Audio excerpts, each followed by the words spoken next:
Hey, ReMar nurses, it's Monday. It's time for us to focus on you. That's right. This is your time to shine. We're going to study dermal pressure ulcers. Dermal pressure ulcers are on NCLEX because they are the direct reflection of the quality of the hospital, the care, everything. Dermal pressure ulcers, you guys, this is a topic that, like I said, if you want to know if you're in a good or a bad hospital, good or a home, good or a bad rehab facility, you look at the dermal pressure ulcer rates, because if patients are getting them there, then the quality of care is not good, right?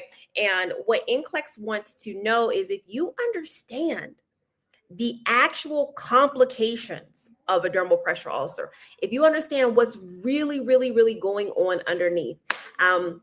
Excuse the background noise. I'm still in Kenya. I'm enjoying these people. They love their, what we call in America, soccer, what they call here football. They love it. And so all day is football games, it's football practice. It's like I am I am adjusting to my life here. I love it. I got a little apartment.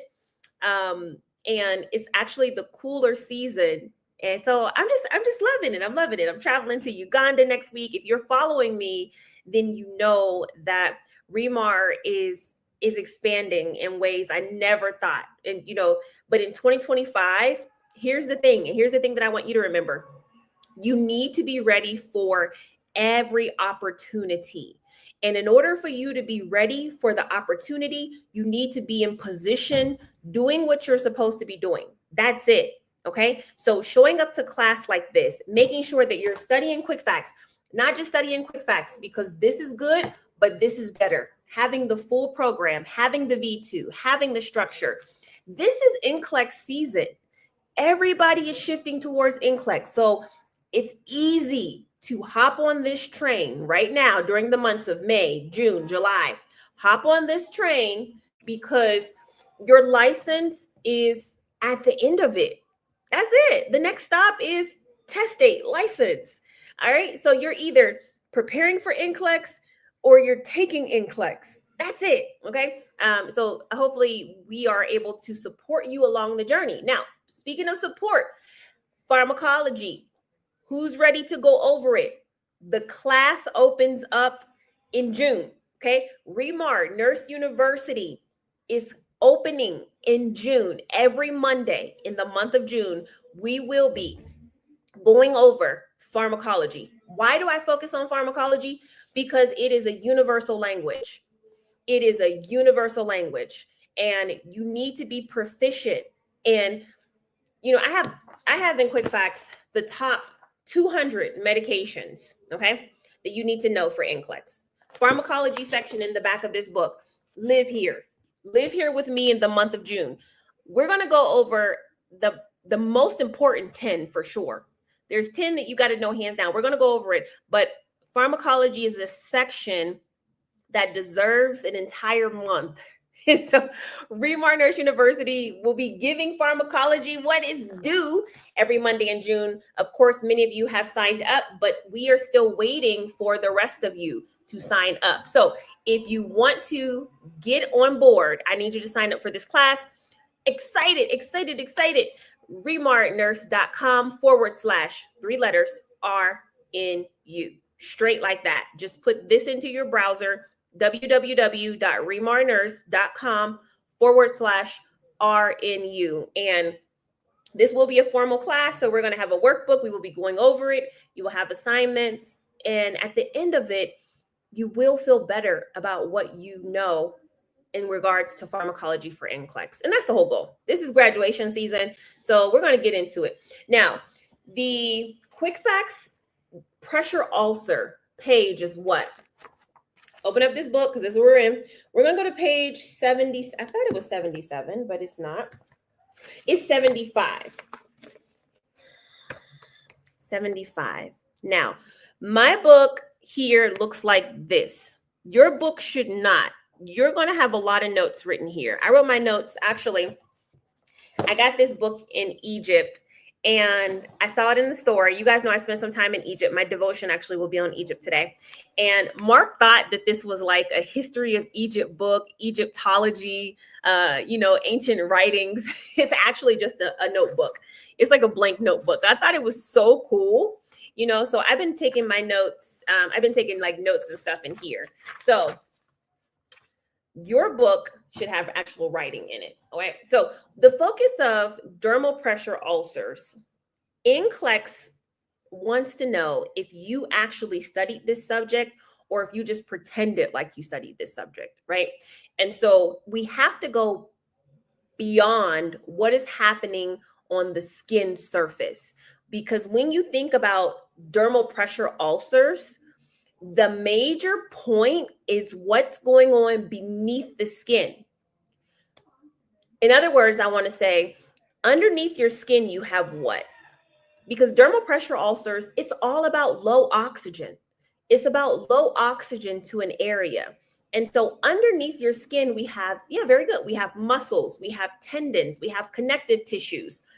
Those things are the most important.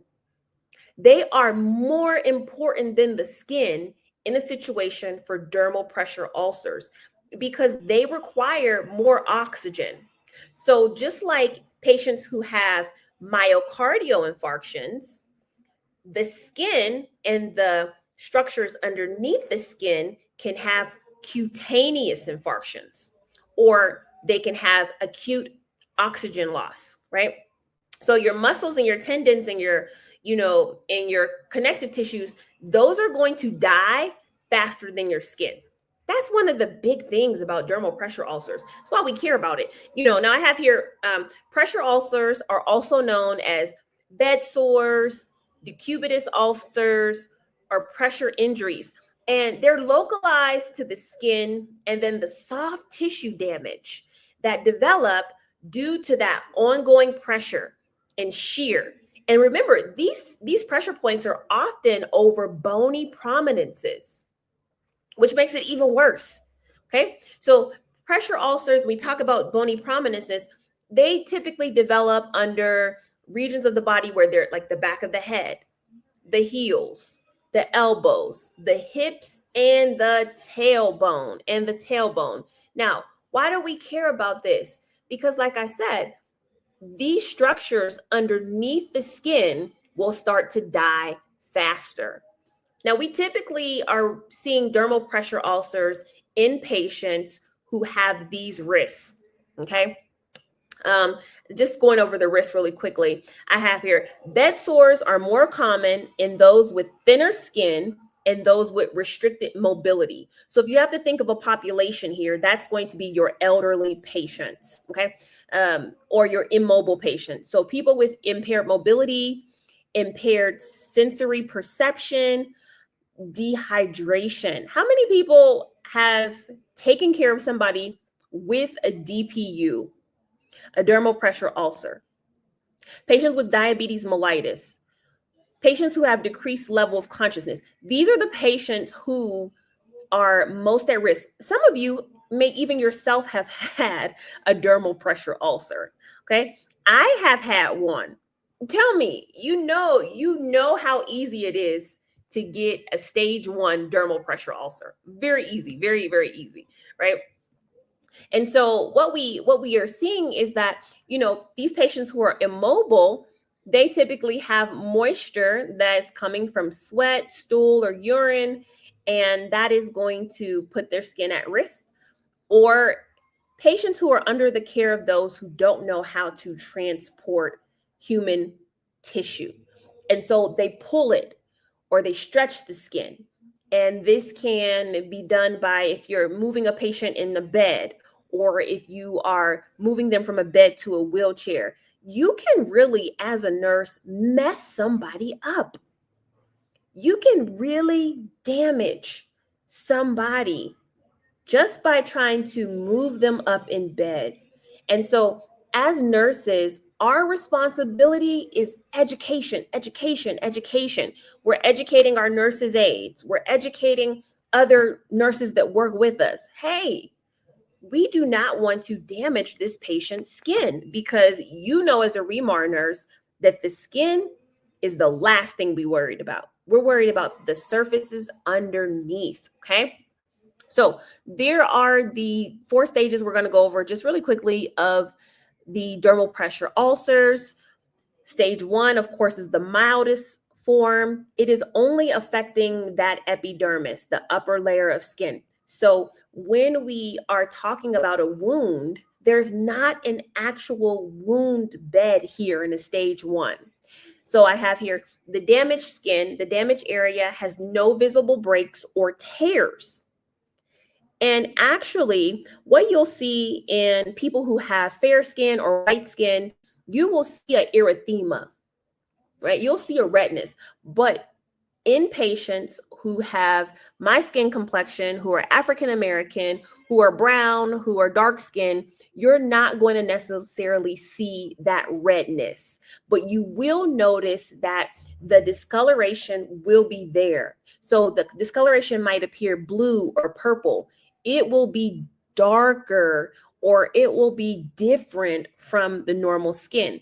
And the thing about this stage 1 that NCLEX wants you to remember is that there will be no blood movement that you will see visibly. So in normal skin, when you blanch or when you touch the skin or put pressure on the skin, blood at that point will what? Will it come into the skin or will it leave the skin, right? So in normal healthy tissue, that blood will evacuate. That blood will leave the area because you're pressing on it.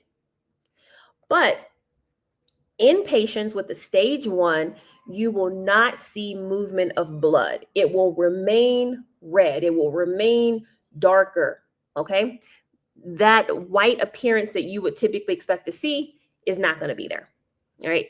Also, what can happen is that area can be painful to touch, which when you touch normal skin should not be painful when you're touching it.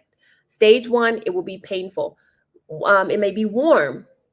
It may feel stiffer than the surrounding tissue, and it might have a slight burning or itching sensation. I will tell you, when we went to Egypt, that sun, that desert sun, when we went to, go to Egypt to see the pyramids, that sun did my kids so wrong. The skin of my kids, even with sunscreen, the skin of my baby, even with her covered up, it just, the next day it was red, it was sore, it was, they all had got like sunburn from being out in the desert, maybe 15 minutes max, maybe. So it was that stage 1 is it comes on very quickly if you're not in the right environment, right, that you're normally used to. Stage 2, what happens? The sore area of the skin has broken through the top layer of skin. So this involves the epidermis, and then it goes into the dermis, but usually just, that top layer of the dermis. And the wound actually now is open. Okay, you may see like a small wound, a small crater-like wound. You could have a blister filled with cleared yellowish fluid. It may or may not have ruptured. So, and actually, when it comes to NCLEX, the most common types of stage 2 depictions are going to be a blister, okay, or some sort of very superficial ulcer, and that's a stage 2. You have to be very careful because this can quickly develop into stage 3, where you are now involving the top 2 layers of skin, and then you have some subcutaneous fat tissue beneath it. Okay. And so the ulcer here, symptoms, the ulcer at this stage may resemble a hole or a crater. Visible fat tissue can be observed, but no muscle or bone is seen. There may be an unpleasant smell. If your patient doesn't even know they have this, if this has stage 3 has not been taken care of, or, it's on its way to being infected, you're going to have pus, redness, and a discolored discharge. And then stage 4, these pressure ulcers are often the most dangerous because the tissue here is extremely at risk. It may already be dead. or it's on its way to dying. You have exposure of muscles, tendons, and ligaments, as well as the fat layer. Sometimes the bone is there. So at this point, if there was not an infection, it is very likely that one is developing soon unless something is done. Patient's going to report pain, drainage. You may even have some dead tissue, like I said. And so, like, the entire idea is that, even from a stage one pressure ulcer, this is your concern. Your concern is, what are the tissues doing? What are the tissues doing? Okay. Now, what I was looking for, let me go here. Page 75, page 75. You understand that when we are talking about being able to differentiate, when we're talking about these pressure ulcers, the understanding is that your patient is at risk from the moment that they are immobile.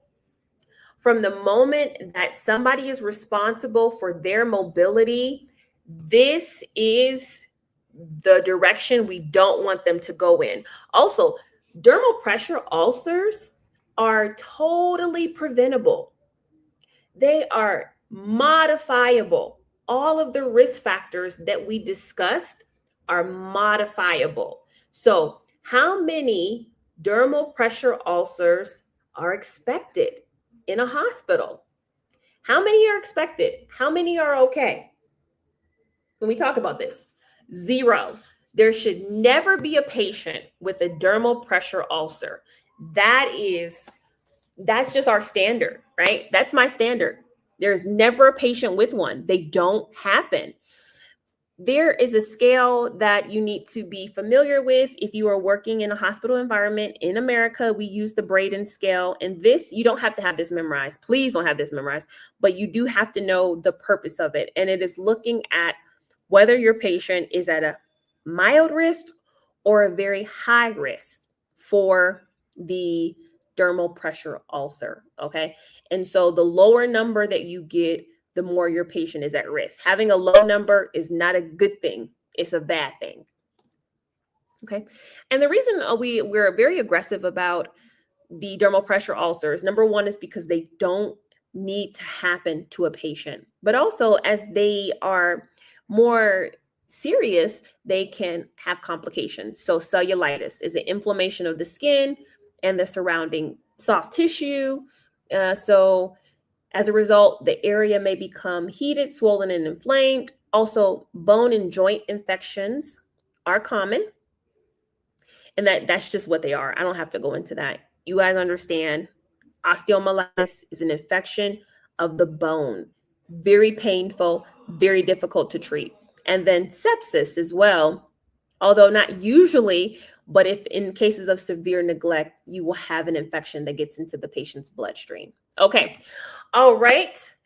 Things that we do to reduce pressure ulcers.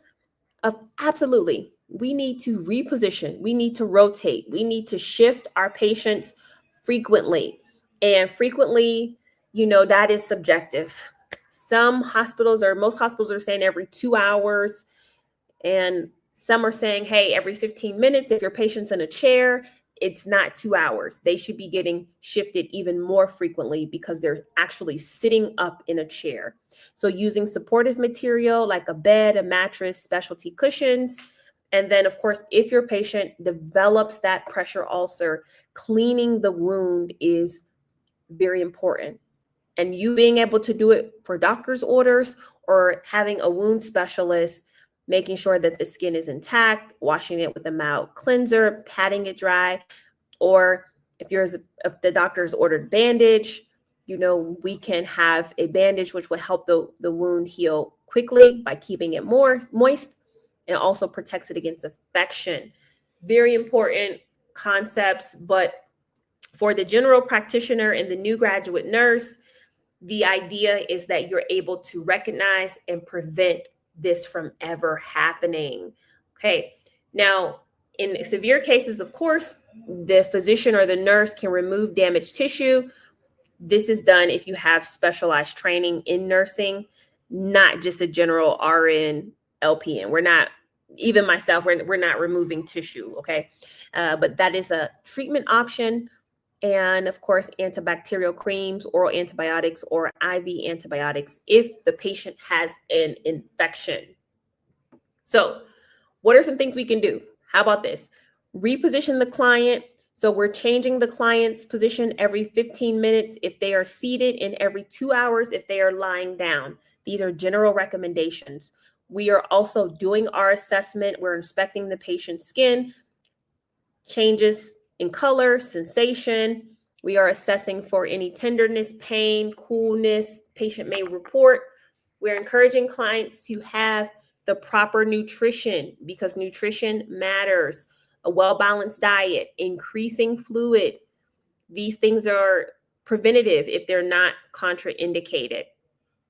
Then we're maintaining the skin, keeping it clean and dry because dry skin is way better than moist skin. Okay. Again, this is the time where you have the opportunity to do the system, watch the videos, read quick facts, answer the questions. And for those of you that are considering doing the V2, there's always the free trial to see if this program is going to help make you, which I believe it is, make you feel more relaxed, make you feel more confident, and give you support during your study process.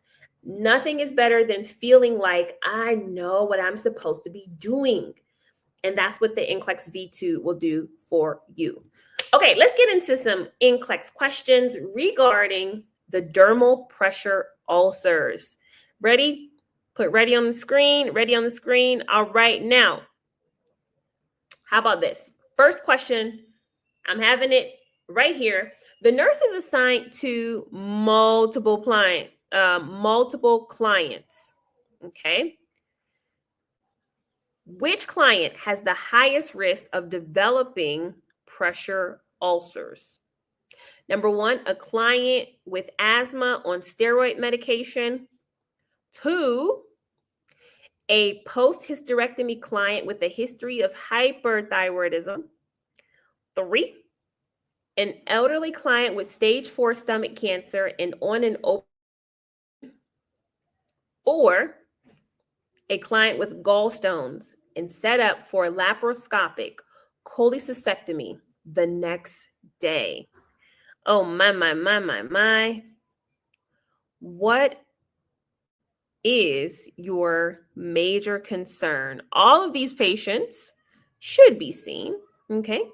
However, who is the highest risk for developing a pressure ulcer? Okay. Question number 1, the answer is number 3, an elderly client with the stage 4 stomach cancer on an opioid infusion. Why? Because elderly clients who are immobile or bedridden, they're more likely to develop bed sores. Plus, when you age, expected changes in aging, your skin is thinner, more sensitive. And so not only, are you at risk just for typical aging, but this patient also has issues with nutrition and mobility. Let's move on. Question number 2, the nurse evaluates a client with pressure ulcers at the sacral area. Upon checking the affected area, the wound looks like a big crater with visible fat tissues and draining pus. How should the nurse document this assessment?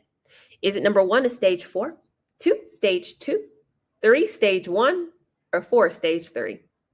Now, why didn't I just put them in order? Okay, this is really going to test your critical thinking because you got to match the number and the stage. What would you document this as? Oh, so good. So good. These characteristics are of stage number 4, stage 3. Okay, so in stage 3, the sores have spread to the second layer of skin and reach the fat tissue. Now, this is important because stage 3s, they can resemble a crater, right? Or an ulcer or a hole. There also may be discolored discharge and redness, among other symptoms. Okay, I'm moving on. Stage 3, the nurse positions the client with liver cancer, stage 4, after a post-liver biopsy. Which areas are most likely to develop pressure ulcers in the client? Is it 1, the right shoulder, 2, the left hip, 3, the middle back, or 4, back of the head? Which one?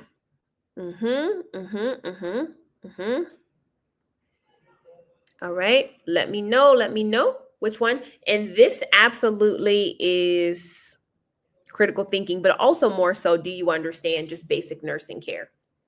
Correct answer, pow, right shoulder. I am so proud of you. So the client is positioned in the right lateral position, okay? Because after a liver biopsy, we always put the patient on their right side. So if the patient's on their right side, then that means that the right side is what is going to be affected, okay?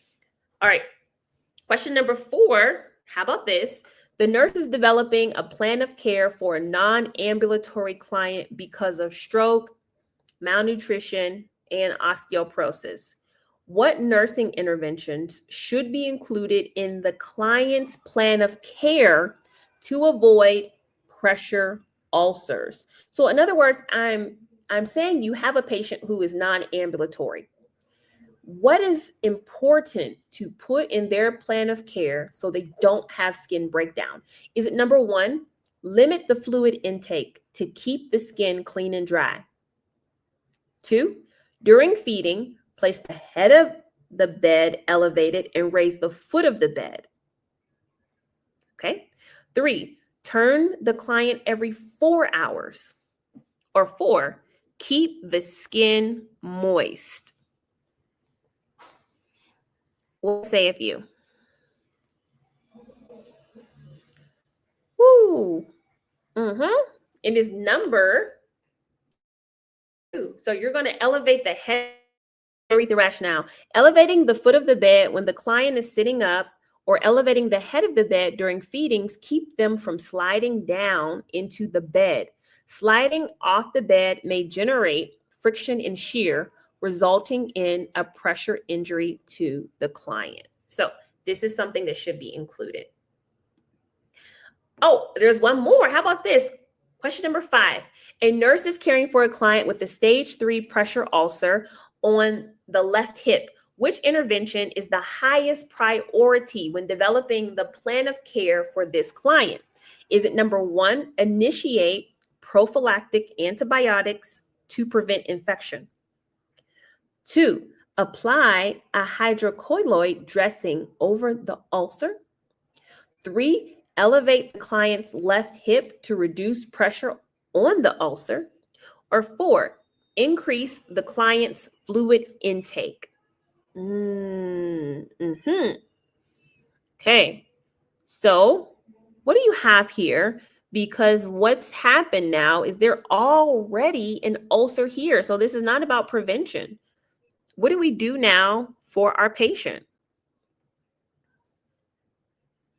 Okay, now the correct answer is 3, elevate the client's left hip to reduce pressure on the ulcer. So the priority for this patient who already has an ulcer is to alleviate pressure so that this skin can heal. You guys did so good on this subject. I'm really happy with the idea that understanding and making the connections is part of your progress. And you should feel good about this subject, or whenever you do well on content and critical thinking questions. It really is going to make such a difference for your confidence and your preparation on this journey. Okay, Monday motivation. Let's get into it. We don't have a lot of time together, and I want to encourage you to understand that, yes, right now you are making a huge sacrifice and you are taking a major risk in so many areas. I mean, you may have decreased your hours so that you can study. You may be sacrificing money that you could use for something else in order to buy materials or stay consistent, you are taking a huge risk. And I want to let you know that the reward is definitely on the other side of the risk. Can I just be very transparent and very personal with you? So sometimes the biggest risk I always take is going somewhere that scares me. Literally, you all know how much traveling I do. And I can't lie, there are some places that I go and I'm lightweight afraid. I haven't even gotten to it. So y'all know, like a couple of days ago, I was in Kibera, which is literally the slums of Kenya. And I was there and I would just keep it honest. I was afraid the entire time, just the entire time. And honestly, even when I think about Egypt, and I say it now and I love it, like I got my little notebook and I'm like, I've been to Egypt, but I was actually quite terrified to go there. I was afraid to go to Egypt. You know, the stories I heard, I painted a picture of a place that was chaotic, it was unsafe, it was unfamiliar, because people were like, you know, they'll steal your things in Egypt. If you set your bag down, it'll be gone. Or in the airport, you know, they try to take advantage of you, like all these things. And so in my mind, I was like, you know what? I'm going to go to this place because I feel like God is leading me here, but I'm afraid. Is this me? Are you guys ever like afraid to do something, but you know you should be doing it? And let me tell you, when it came to Egypt, what I discovered was this. My God, it was life-changing. Probably one of the most life-changing places I've ever been. Egypt is actually full of hidden gems. Like there's so much in this country. The history is so extensive, like more extensive than anywhere. Moments, places, people, just, you know, and it doesn't always show up in the headlines or when you see Egypt on TV or in the travel brochures. We actually found that it was such a welcoming place, and the people were they were so proud of their culture. Most people are proud of their country, proud of their culture, but in Egypt they take it so serious. Like my family, we able to go to the pyramids. We were actually able to go inside of a pyramid, which was the most mind-blowing thing. And there's an age limit to go inside of a pyramid. And so my youngest that's here in this picture, she's 4 years old. And you're not supposed to go into a pyramid at that age. You need to be older. But you know, we're pretty tall people. She's pretty tall, and we wanted her to go in there, and she wanted to go in there too. And she's like, "Mommy, I want to go." So we're like, "Okay, Shiloh, look old." Like we wanted her to I'm like, mature up, look big, you know, so that you could go in here. And the people saw her, and they saw that she was with her family, and she was cool, you know. So they let her go up there with us. But honestly, it's so serious, and they have such pride that in order to even be an Egyptian tour guide, which is what we had, you have to go to college. Our tour guide went to college for 7 years to be able to talk about the history of the country he grew up in, right? That is how serious they take it. And there's so much that you should know. We actually found that, you know, my impression was wrong. These people here actually they love Jesus so much, and they are not afraid to show their faith. For me as a Christian believer, even though in Egypt it is majority a Muslim, probably like 90% of the people are Muslim, it felt so comfortable for me to be there because the Christian history is embedded into the culture. And that's very interesting. The people understand that Jesus Christ and his family lived in Egypt for a time, and they have preserved so much of the early Christian teachings and early Christian artifacts. I mean, we got to see where Jesus' family drank from, the well that they drank from, and where they stayed at in the cave. I mean, just like mind-blowing things. I really hope that Mark and I are able to take a group to these places with us. I don't know if we're going to start a travel agency or whatever, but these are just things that were so profound to me.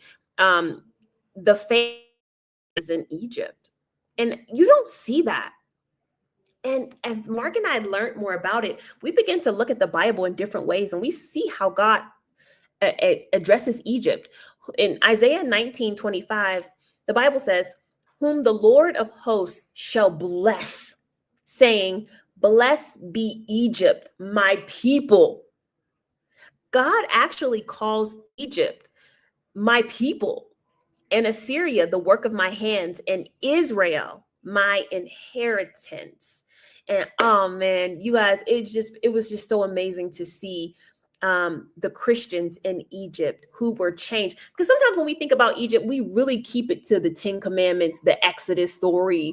And I know every Easter we're showing how the Hebrew slaves left Egypt and left all the idols. But no, when Christ came, lived, died, and was resurrected, it changed the entire culture of Egypt. And the people were believers there, to the point that there were believers in Egypt before there were believers in Rome or anywhere else. Like, the work of the gospel was first done in Egypt, but we don't see that. We don't hear about it. So anyways, guys, what I'm trying to say is that this fear. Let me go back to it. God, the Holy Spirit is so good. Fear is often just the absence of experience. When you don't have experience in an area, when you don't have knowledge, when you don't have confidence, I'm talking about NCLEX, don't have experience in an area, you will be fearful. Okay? Because most of fears are based on just your impressions, not actual reality. So just like Egypt, there's a treasure in you that you haven't discovered yet. People don't know about it. People have not witnessed it. All right. But you have to go beyond your fears, because you won't find it unless you have the risk of trying. Right. And especially when it comes to NCLEX, you got to overcome the fear to be able to try this thing. Oh, man. This episode of Monday Motivation was brought to you by the V2. This is the program that I developed to help you pass NCLEX. And it's not just about education. It's really about your destiny, your preparation, and how you're going to walk in the path that has been planned for you since the foundations of the world. This is your ministry. Nursing is your ministry. And so here at ReMar, I'm so grateful to be a part of your journey. I will see you in Uganda. I'll be in Uganda next, and it'll be my first time. A little bit, but not so much, because the people in Uganda are super nice. And so I'm looking forward to meeting the nurses there. Traveling, y'all. I'm traveling with God's hope. I can be confident with Jesus to go anywhere. And for the rest of you, remember this week. You can, you will, and you must pass NCLEX. Bye-bye.